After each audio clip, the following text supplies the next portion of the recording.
In this episode of Trekking Through Compliance, we take a look at the Gamesters of Triskelion. Compliance, the final frontier.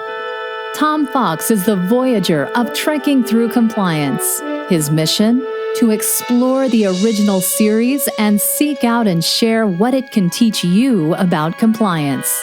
Here's your host, Tom Fox.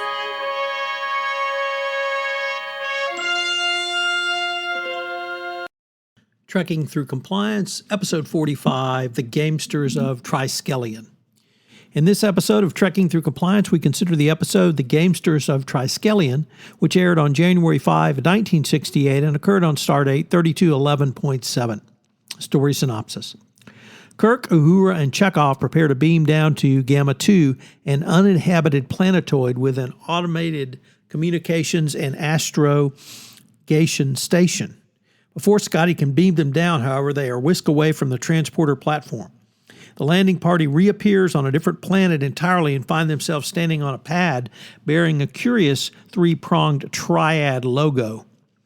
They were then accosted by four armed assailants from planets spread across the galaxy.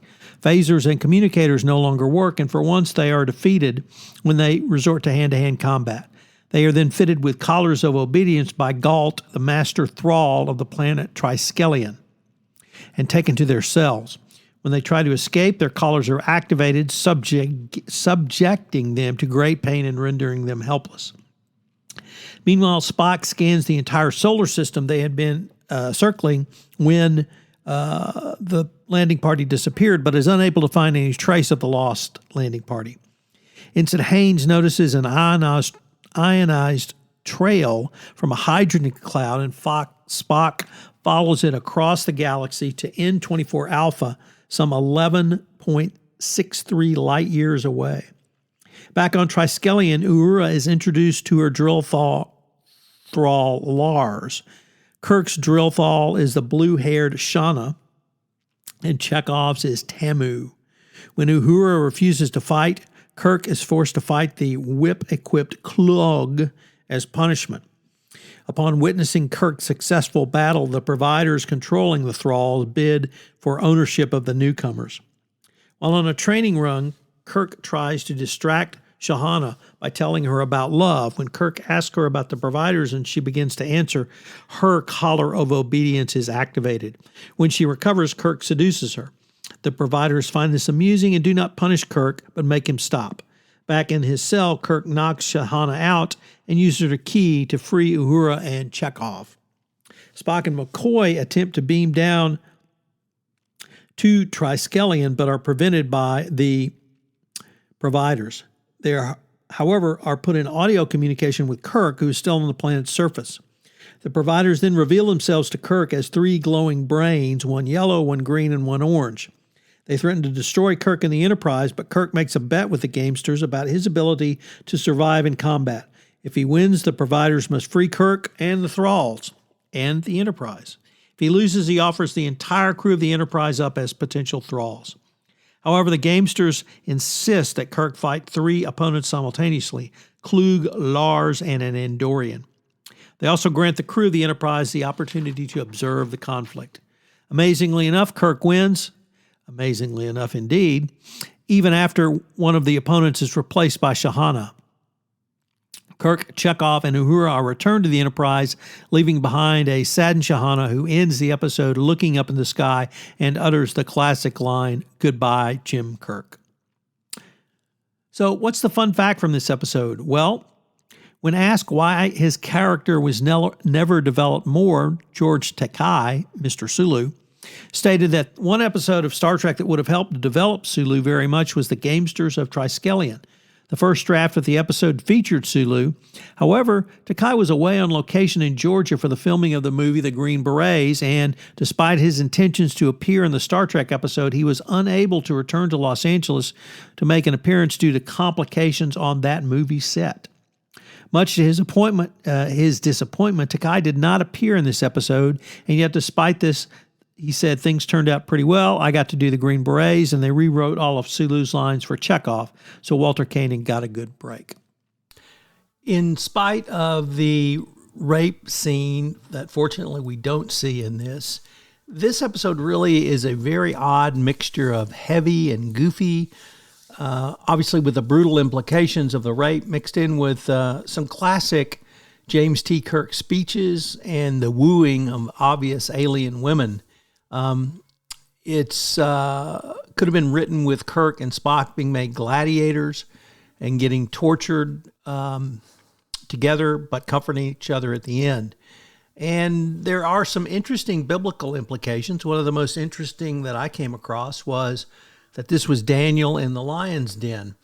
I'm not sure I would agree with that interpretation, because Daniel really did not have to fight his way out of the lion's den as Kirk, Uhura, and Mr. Sulu do. Nevertheless, I found that interpretation somewhat interesting, and perhaps you see some other biblical interpretations in this episode as well. It's interesting to note that although Star Trek tried to stay away from explicit biblical references most of the time, in the 60s, I think there was a wider recognition of biblical stories, and many of the watchers from the original series, when it came out in the 60s, would have had these stories quite well known to them. So there may be more references than there are to such stories today. So what are the compliance lessons learned from this case, or episode, I should say? Well, first of all, we have to address the rape scene.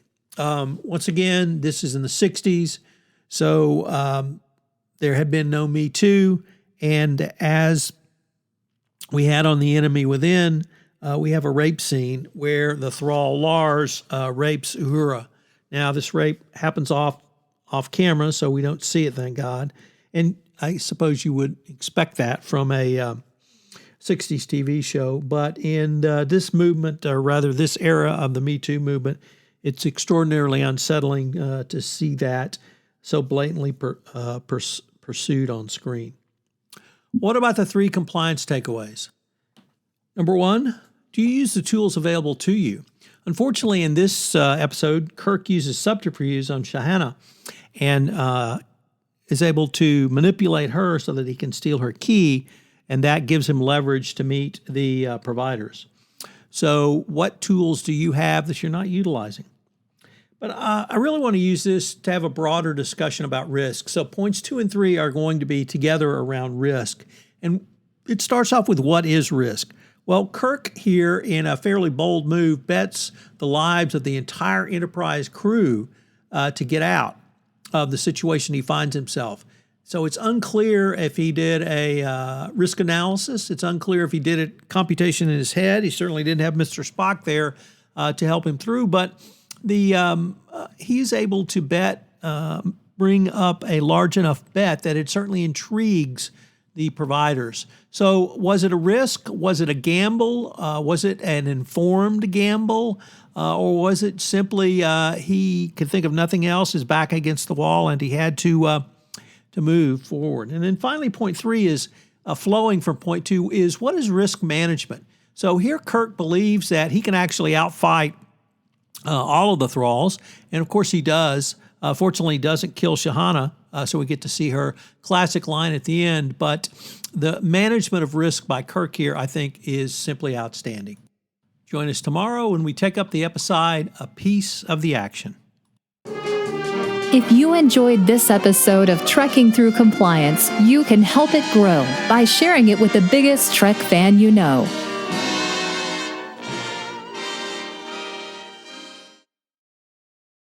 This podcast is a part of the C-Suite Radio Network. For more top business podcasts, visit c-suiteradio.com.